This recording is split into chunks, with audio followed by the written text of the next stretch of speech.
Hello बच्चों, आज हमारा जो चैप्टर होने वाला है वो है चैप्टर थर्ड, यानी कि दो चरों वाले रैखिक समीकरण। जैसे कि कुछ चीज़ें हमें इसके नाम से ही पता चलती है। क्या लिखा है पहले, दो आपको पता है। अब चर क्या होते हैं, अगर आपको याद होगा जब हम बहुपद की बात कर रहे थे तब मैंने आपको ये चर अचर वाला कॉन्सेप्ट समझाया था। फिर से समझा देते हैं, अपने को लेट नहीं हुई है। देखो, दो चीज़ होती है, एक तो होते हैं चर होते हैं और एक अचर होते हैं। अब अचर क्या होते हैं, अचर होते हैं जैसे 1, 2, -2, 1/2, यानी जो भी नंबर्स होते हैं ना वो सारे क्या होते हैं, वो सारे अचर होते हैं। और नंबर के अलावा जो अल्फ़ाबेट्स बचते हैं जैसे कि A, B, C या फिर X, Y, Z, वो हमारा चर होता है। तो इसने क्या बोला है, दो चर, यानी अचर की बात इधर नहीं है, सिर्फ चर की बात करेंगे अपन। तो क्या होते हैं, दो चर, यानी दो कोई भी चर हो सकते हैं, A या B, X, Y, Z, A, है ना। दो चर वाले रैखिक समीकरण। रैखिक क्या होता है, रैखिक को इंग्लिश में कहते हैं लीनियर, यानी जिसकी घात एक हो। क्या कहा मैंने कहा रैखिक वो होता है जिसकी घात एक हो। जैसे x की घात एक है, y की घात एक है, z की घात एक है। ये सारी रैखिक समीकरण। समीकरण को आपको पता है क्या होती है, समीकरण का जो फॉर्मेशन होता है वो होता है ax + bx + c = 0। जो इस फॉर्म में है वो सारी क्या होती है, समीकरण होती है। यानी बेसिक चीज समझाने वाली ये है, दो चर वाले रैखिक समीकरण, मतलब कि दो चर, एक हो गया x और एक हो गया y, दो चर वाले रैखिक यानी जिसकी घातांक सारी एक हो, रैखिक समीकरण यानी जो ax + bx + c = 0 की फॉर्म में हो, वो सारी समीकरण होगी। बस सवाल नंबर 1 आपके सामने बोर्ड पर है। देखिए, सवाल को आपको सॉल्व करने से पहले एक दो बार अच्छी तरह पढ़ना है कि वो कह क्या रहा है। आफताब अपनी पुत्री से कहता है, क्या है, आफताब जो है वो अपनी पुत्री से कहता है कि 7 वर्ष पूर्व, यानी कि 7 साल पहले मैं तुमसे 7 गुनी आयु का था। कितनी आयु का था, 7 गुनी आयु का था। चलो बहुत अच्छा। फिर कहता है कि अब से 3 वर्ष बाद, यानी अभी जो करंट चल रहा है उससे 3 वर्ष बाद मैं तुमसे केवल 3 गुनी आयु का रह जाऊंगा। उसके बाद इस स्थिति को हमें बीजगणितीय एवं ग्राफीय रूप में व्यक्त करना है। तो यहाँ देखो दो शब्द आया है, एक आया है बीजगणित और एक आया है ग्राफीय रूप में। तो इस पूरी प्रश्नावली में हमारे लिए इंपॉर्टेंट ये वाली और ये दोनों विधियां इंपॉर्टेंट रहेगी। क्या है, विधि है ये दोनों। कौन सी विधियां हैं, ग्राफीय और बीजगणितीय। ग्राफीय विधि में क्या करना है, हमें जो ये कंडीशन है वो ग्राफ पेपर पर दर्शानी है। किस पर दर्शानी है, ग्राफ पेपर पर। देखो वीडियो को पूरा देखना है ना, और देखने के बाद मेरी गारंटी है कि आप यही बोलोगे, पढ़ा तो पढ़ा पर दीपक सर जैसा नहीं पढ़ा, है ना। आपको सिर्फ सॉल्यूशन नहीं करवाने, मुझे सिर्फ सॉल्यूशन नहीं करवाने, सॉल्यूशन ऐसे करवाने कि एक बार पढ़ो दिमाग में छप जाए आपके, है ना। तो इस बात के लिए 1 लाइक तो बनता है, ठीक है। ग्राफिक करना है सिर्फ ग्राफ पेपर पर। ये हो गया खत्म। चलो अब जब बीजगणित की बात करते हैं तो देखो इसकी 3 विधियां होती है। कितनी, बीजगणित की कितनी विधियां होती है, 3 विधि होती है। सबसे पहले होता है प्रतिलोपन विधि। क्या नाम है, प्रतिलोपन विधि। दूसरी विधि है विलोपन विधि। कौन सी, विलोपन विधि। और तीसरी है वज्र गुणा विधि। कौन सी है, वज्र गुणन विधि। ये 3 जो इंपॉर्टेंट विधियां हैं ये हमें बीजगणित वाले में पढ़नी है, और तीनों अलग अलग प्रश्नावली में हमें सीखेंगे। बहुत मस्त चैप्टर होने वाला है ये वाला। देखो प्रतिलोपन पे क्या होता है, प्रति क्या होता है, कहते हैं ना प्रतिलिपि, यानी फोटोकॉपी। क्या है, फोटोकॉपी से। यानी प्रतिलोपन में हमें क्या करना है, कोई एक का मान उठाकर दूसरे में कॉपी पेस्ट करना है, ठीक है। चलो इसका मतलब हो गया कट कॉपी पेस्ट। दूसरा है विलोपन, यानी विलोप कर देना, यानी कि गायब कर देना। क्या कर देना, गायब कर देना। तो दूसरी वाली विधि में हमें कुछ मान गायब करने, उन्हें उड़ा देने हैं। और तीसरा है वज्र गुणा। देखो वज्र मतलब क्या होता है, वज्र मतलब होता है तिरछी। क्या मतलब होता है, तिरछी, यानी कि हमें तिरछी गुणा करनी। जैसे ए बी है और सी डी है तो हमें बी को सी से और ए को डी से गुणा करना है। ये होता है वज्र गुणन। ये तीनों विधियां हम बाय वन चैप्टर से करेंगे। तो मेरा जो लक्ष्य है, जो मोटिव है, वो आपको अच्छी तरह समझा देना कि आपको दोबारा पढ़ने की जरूरत ना पड़े। प्रैक्टिस ज़रूरी है। जब मैथ की बात आती है तो प्रैक्टिस बहुत ज़रूरी है ना। आपको समझ में आया क्या करना है? क्वेश्चन स्टार्ट करते हैं। एक गणित में हम पढ़ते हैं कि एज्यूम करा हमने, कि माना, तो वही हमें यहाँ यूज़ करना है। और मानेंगे क्या? जैसे कि चैप्टर का नाम है, चैप्टर का नाम क्या है कि दो चर वाले रेखिक समीकरण। यानी हमें इसमें यूज़ क्या करना है? दो चर जो हैं वो हमें यूज़ करने हैं। और कौन से? रेखिक, यानी कि जिसकी घातांक सिर्फ एक हो। चलो बहुत अच्छे। तो जब हम यहाँ से अपना हल शुरू करते हैं, देखो सबसे पहले क्या है कि आफताब अपनी पुत्री से कहता है कि 7 वर्ष पूर्व ये था और वो छोटी थी। तो क्या हमें आफताब और उसकी पुत्री का आयु पता है? नहीं पता। हम क्या करेंगे कि माना कि जो आफताब है, आफताब की वर्तमान आयु, कौन सी? वर्तमान आयु। क्योंकि आयु अगर लिखेंगे तो कुछ भी हो सकती है, पर हमने कौन सी मानी है? हमने इसकी वर्तमान आयु मानी है, यानी कि करंट जो अभी आयु है वो आफताब की क्या है? एक्स है। तो जब अगर आफताब की आयु मानी है तो हमें पुत्री की भी माननी पड़ेगी, क्योंकि उसकी भी नहीं है ना हमारे पास। तो चलो भैया, जब आफताब की आयु आ गई तो उसकी पुत्री की भी आ जाएगी, है ना। वर्तमान आयु आई है, कौन सी है? वर्तमान। बहुत अच्छे। अब क्या बोल रहा है कि 7 वर्ष पूर्व। अब आ गया वक्त टाइम मशीन में बैठने का। तो चलो हम यहाँ बैठे टाइम मशीन में और चलते हैं 7 वर्ष पूर्व। कहाँ चलते हैं? 7 वर्ष पूर्व चलते हैं। ये हमारी टाइम मशीन से 7 वर्ष पहले आ गए। तो अब ये प्रश्न क्या कह रहा है हमसे कि प्रश्नानुसार क्या बोल रहा है? ये बोल रहा है कि 7 वर्ष पूर्व में तुमसे 7 गुनी आयु का था। ये बाद में लेंगे। अब 7 वर्ष पहले आए तो देखो, जब हम 7 वर्ष पहले आए हैं तो उस वक्त आफताब की आयु क्या होगी? बताइए। जब 7 वर्ष पहले आ गए तो आफताब की क्या आयु होगी? वर्तमान क्या है? एक्स है। और 7 वर्ष पहले आए तो एक्स माइनस 7 होगी कि नहीं होगी? बिल्कुल होगी। तो जब आफताब की आयु 7 वर्ष पूर्व एक्स माइनस 7 होगी तो पुत्री क्या हो जाएगी? Y minus 7। अब देखो क्या है उसकी आफताब की आयु? एक्स माइनस 7 बराबर वाई माइनस 7। आफताब की आयु क्या है? X minus 7। कब की? 7 वर्ष पहले की। और पुत्री की क्या है? Y minus 7। चलो ये दोनों होगी। अब क्या बोल रहा है? 7 वर्ष पूर्व मैं तुमसे 7 गुनी आयु का था। कितनी गुनी? 7 गुनी। कौन था? आफताब। तो जब आफताब की आयु 7 गुनी है तो बराबर करने के लिए हमें क्या करना पड़ेगा? जो पुत्री की आयु है उसमें 7 की गुणा करनी पड़ेगी। कैसे करनी पड़ेगी? देखो, ये हमारे पास 2 बराबर 1 है। बराबर है क्या? ये नहीं है। तो अगर मैं इसमें 2 की गुणा करूंगा तो क्या बराबर हो जाएगी? ये 2 बराबर 2।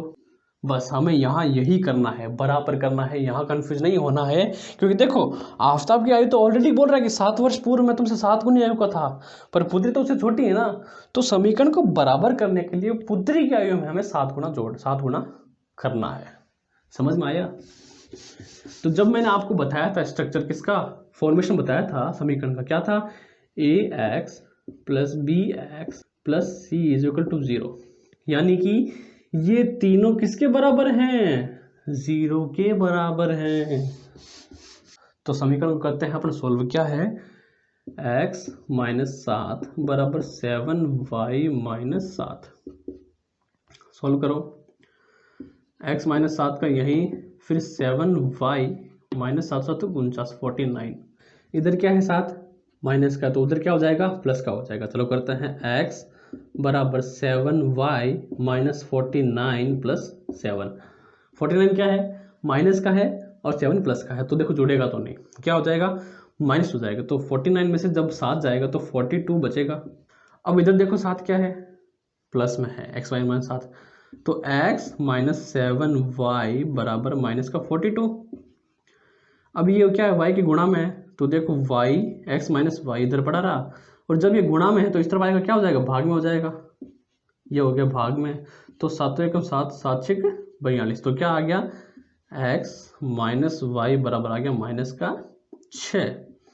तो ये हमारे पास आ चुकी है समीकरण नंबर 1 आ चुकी है ना। ये समीकरण 1 आ गई, यानी हमने पहला पड़ाव तो पूरा कर लिया है। चलते हैं दूसरे की तरफ। अब से 3 वर्ष बाद, कब की बात कर रहा है, 3 वर्ष बाद। ये फिर से हमने टाइम मशीन उठाई और यहाँ हम चलते हैं 3 वर्ष बाद आगे। अब 3 वर्ष बाद क्या बोल रहा है ये, कि मैं तुमसे केवल 3 गुनी आयु करे जाऊंगा। कौन बोल रहा है, आफ्ताब बोल रहा है। तो देखो 3 वर्ष बाद जो आफ्ताब की आयु होगी वो क्या हो जाएगी, x + 3। 3 वर्ष बाद बढ़ेगी ना, अगले साल की, जैसे अपन 2022 में है तो बात करूं भाई 3 साल बाद, तो क्या हो जाएगा 2022 + 3 यानी 2025। तो वैसे ही आफ्ताब की जुड़ गई। तो जब आफ्ताब की जुड़ी है तो क्या उसकी पुत्री छोटी रहेगी क्या, वो भी हो जाएगी भाई y + 3। तो अब प्रश्नानुसार बात करते हैं कि x + 3 बराबर है y + 3, परंतु क्या बोल रहा है कि मैं तुमसे केवल 3 गुनी आयु करे जाऊंगा। भाई मैं तो तेरे से 3 गुना बड़ा हूं ना। तो जब ये समीकरण बड़ी है तो इसको संतुलित करने के लिए क्या करेंगे अपन, इसमें 3 का मल्टीप्लाई करेंगे पुत्री वाले में। जब पुत्री भी 3 साल बड़ी हो जाएगी तो क्या हो जाएगा, बराबर हो जाएगा दोनों में। तो बस हमारे पास समीकरण आ चुकी है। क्या ये समीकरण आई है, x + 3 बराबर y + 3 × 3।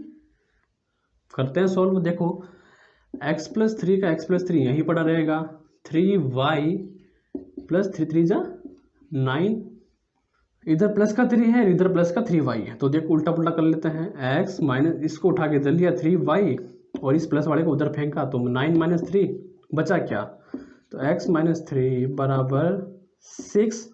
तो इधर 3 क्या गुणा में है, तो x - y बराबर 6/3, 3 × 1 = 3 × 2 = 6। तो क्या आया, x - y = 2। ये पास आ गई हमारे समीकरण नंबर 2 आ गई। चलो ये तो था इसका बीजगणित रूप। कौन सा था, बीजगणित, यानी हमें सिर्फ कोई विधि नहीं बोली है कि बीजगणित की कौन सी, हमें सिर्फ बीजगणित रूप में उसको व्यक्त करना है। तो ये रही पहली समीकरण, ये रही दूसरी। अब आप चाहो तो इसको ऐसा भी कर सकते हो, जैसे देखो यहाँ लाए x - 3y - 6 बराबर 0, ये भी समीकरण हो जाएगी अपनी। पर ये हमने सॉल्व करने के बाद क्या जाएगा, x - y बराबर 2, है ना। ये दोनों आंसर सही हैं। अब ये मत बोलना कि सर उधर y चला गया माइनस का, उधर क्यों आ गया। तो देखो हमने पूरी सॉल्व कर दी है। अब यहाँ कोई भी अचर नहीं है पास में x y के साथ, सिर्फ 2 बचा है, यानी x - y बराबर 2 और x - y बराबर -6। ये दोनों आपके आगे बीजगणित रूप के, या फिर ये नहीं तो आप इसको ऐसे भी लिख सकते हो। तो ये आपका करेक्ट हो जाएगा बिल्कुल, है ना। ये थोड़ा सा हल्का सा एडवांस है बस, तो है ना, कन्फ्यूज होने की बात नहीं है। चलो दोनों समीकरण आ गई है। अब करते हैं ग्राफ वाला काम, है ना। समीकरण में से हमें बिंदु निकालने पड़ेंगे। ग्राफ पेपर में वर्क करने के लिए मैंने आपको बताया था कि हमारे पास 2 समीकरण आंसर के रूप में आई थी, पहली और दूसरी। इन दोनों समीकरणों में से हमें 2 निर्देशांक निकालने हैं, जिसको हम ग्राफ पेपर पे पुट करेंगे और सीधी लाइंस बनाएंगे। ठीक है, तो देखो सबसे पहले लिखते हैं इस समीकरण को, पहले को, जिसमें से हमें 2 निर्देशांक निकालने हैं। हमें चाहिए x और y की वैल्यू माननी है, जो हमें x और y के तौर पर शो करनी है।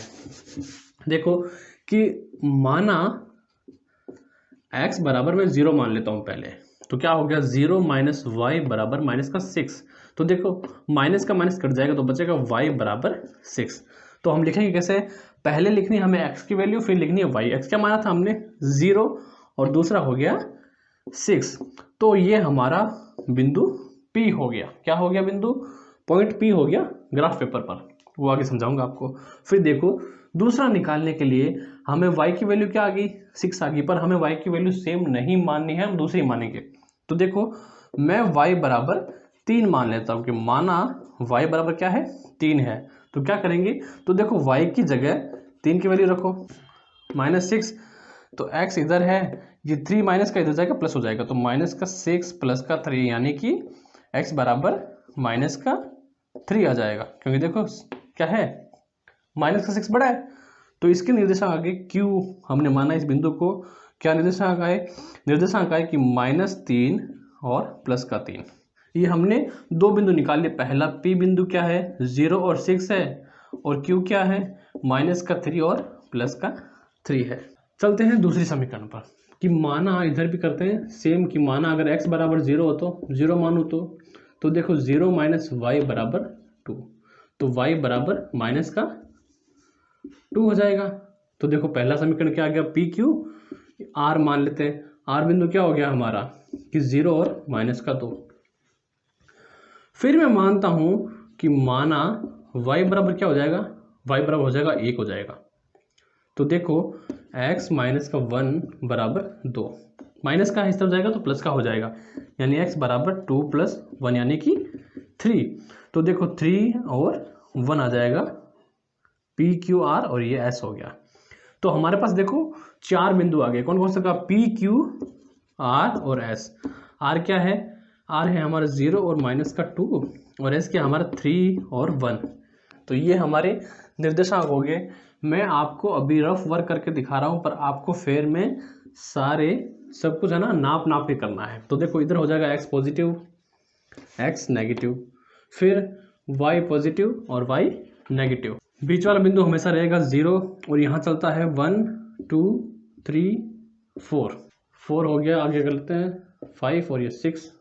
उसके बाद x नोट यानी 1 2 3 4 5 और 6। इधर हो जाएगा प्लस का 1 2 3 4 5 एंड 6। इधर माइनस का 1 -2 -3 -4 -5 एंड -6। इधर -1 2 3 4 5 एंड 6, -1 -2 -3 -4 -5 एंड -6, क्योंकि y नेगेटिव है। ये इधर y पॉजिटिव 1 2 3 4 5 6 3 4 5 6। इसके लिए आपको पैमाना मानना पड़ेगा। क्या मानना पड़ेगा, पैमाना, ये बहुत ज़रूरी है। जैसे कि ग्राफ पेपर में क्या होता है, बॉक्स होते हैं, एक बॉक्स होता है 1 सेंटीमीटर का, तो हम देखो क्या मानेंगे कि 1 सेंटीमीटर बराबर 1 इकाई है ना। क्या है मतलब इसका कि जो 1 सेंटीमीटर का डब्बा है ना वो एक है, उसके अगला वो दूसरा है ना। तो ये हमें पैमाना मानना बहुत ज़रूरी है। जो हमारे निर्देशांक है वो हम यहाँ लिखेंगे, यहाँ शो करेंगे। उसके बाद जो निर्देशांक की रेखा है, यानी जिस समीकरण की जो निर्देशांक की रेखा है उस पे हमें वो समीकरण लिख देनी है। देखो पहला देखते हैं क्या है 0 और 6, यानी पहला क्या x है तो x पे क्या आएगा, x पे 0 और y की क्या है 6 है ना, 0 6। तो देखो 1 2 3 4 5 6, तो पहला पॉइंट तो हो जाएगा यहाँ। और दूसरा देखो -3 क्या है, -3 x पर है। क्या है, पहला हमेशा x आएगा उसके बाद y आएगा, ऐसे लिखना और ऐसे ही हमें शो करना। क्या है -3, तो देखो यहाँ आ गया -3 और +3, कौन सा है y का। तो देखो 1 2 3 यानी यही यहाँ आएगा, यहाँ आया बिंदु। तो ये दो रेखा आपके दो बिंदु हो गए तो रेखा बन जाएगी एक। जैसे रेखा बन गई तो इस पे समीकरण लिख दो कि x - y बराबर 6। ये रेखा होगी हमारे P और Q। बस हमें इतना ही करना है इसमें, समझ गए। तो दूसरी रेखा देखो, अब देखो पहली रेखा तो हो गई। दूसरा देखो, दूसरा r का शून्यांक क्या है, x का तो है 0। क्या है, x का तो है 0 और y का क्या है -2, यानी 0 रेखा x की और -2 यानी कि y का -2। ये यहाँ हो जाएगा एक बिंदु यहाँ।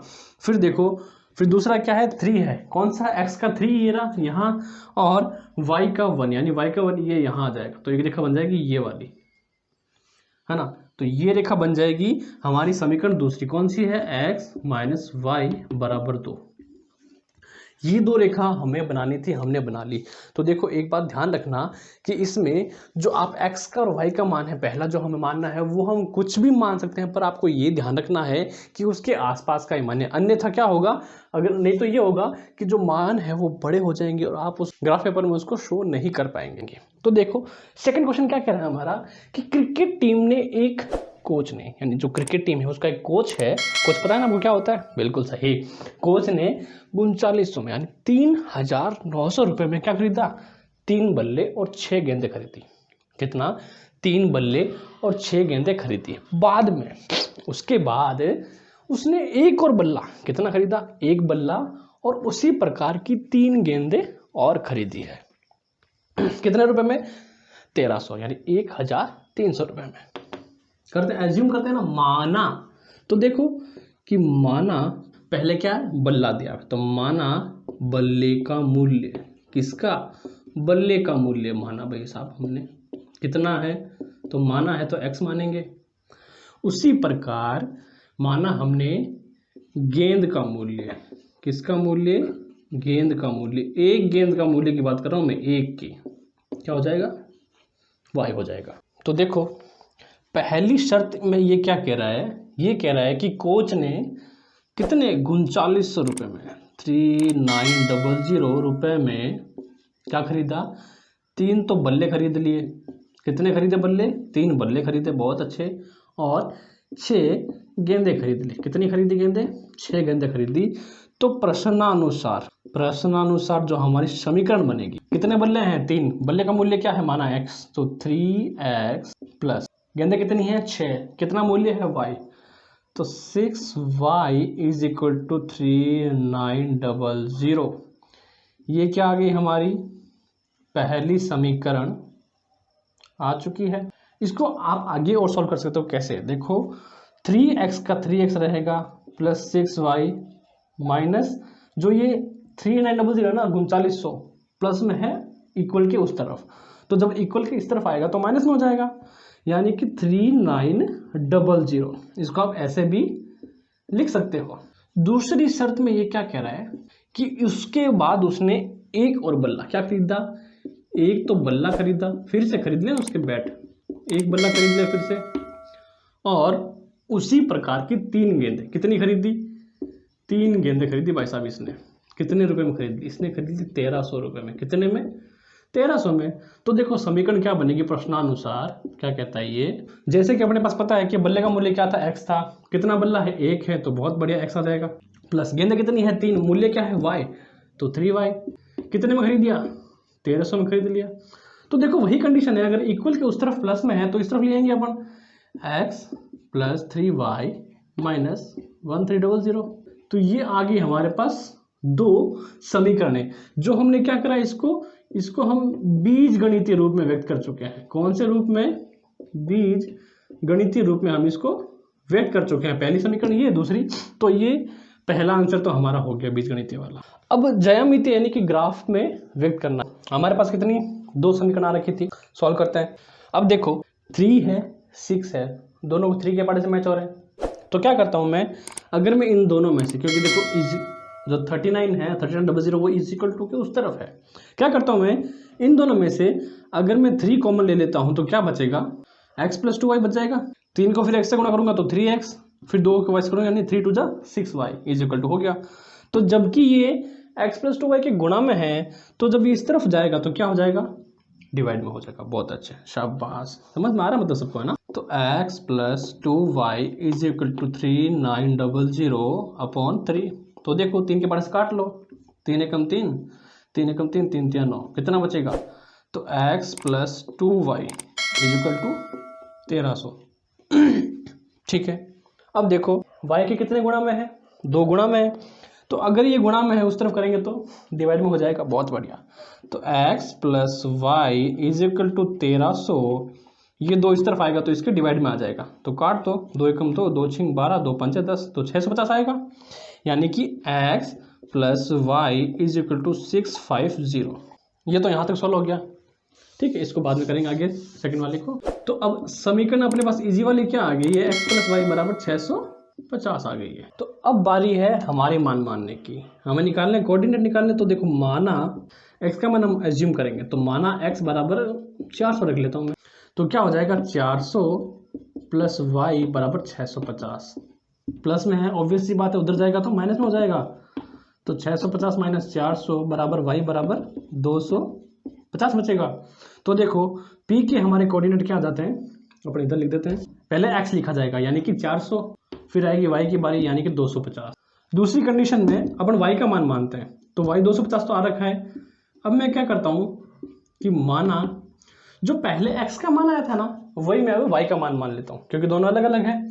हमें y का मान दोबारा y का मान नहीं मानना। तो देखो माना y बराबर 400 है, तो सेम हो जाएगा कि x प्लस वाई बराबर 650, तो x बराबर 650 माइनस 400, तो x बराबर कितना आ जाएगा 250 आ जाएगा। तो q के कोऑर्डिनेट क्या आ जाएंगे, x तो आ जाएगा 250 और y आ जाएगा 400। कितना इंटरेस्टिंग है ना। दोनों ही मान हमने माने नहीं है, मतलब दोनों सेम नहीं है, x का मान दोनों समीकरण में अलग अलग है और y का भी अलग अलग है। तो देखो p और q के कोऑर्डिनेट आ गए। अब निकालेंगे दूसरी समीकरण से दो कोऑर्डिनेट और, जिससे हमारी रेखा बनानी है।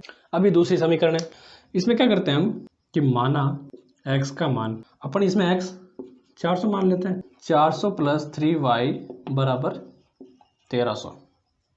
ठीक है, तो 3y जब 1300 में से 400 जाएगा तो 900 बचेगा, 900 बचेगा। तो देखो यहाँ 3 है, मल्टीप्लाई में है, तो देखो उधर जाके डिवाइड में हो जाएगा 3, तो 3 3 जा 9, क्या आएगा y बराबर आ जाएगा 300।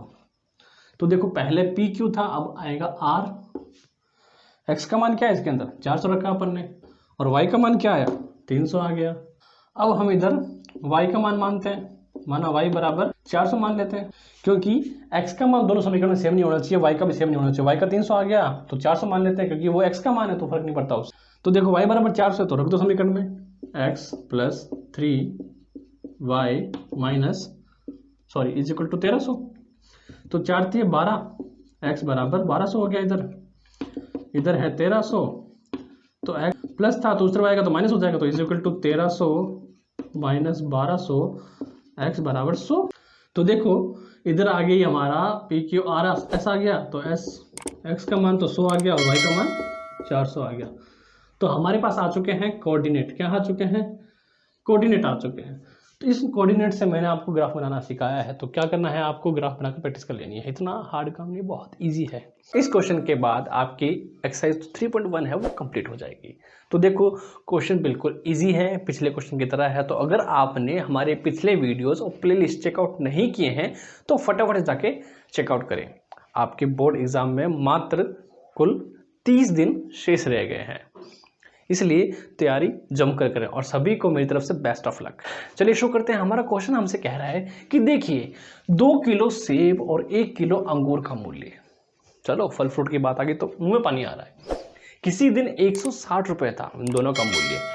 1 महीने बाद क्या हुआ, 4 किलो सेब और 2 किलो अंगूर का मूल्य कितना हुआ, 300 रुपए हो जाता है। अब देखो यहां समझने वाली बात क्या है, यहां इंसान नहीं है, फल फ्रूट्स वेजिटेबल्स वगैरह हैं। अगर इंसान होता तो 4 महीने बाद उसकी आयु बढ़ जाती है, अगर आयु की बात हो रही होगी।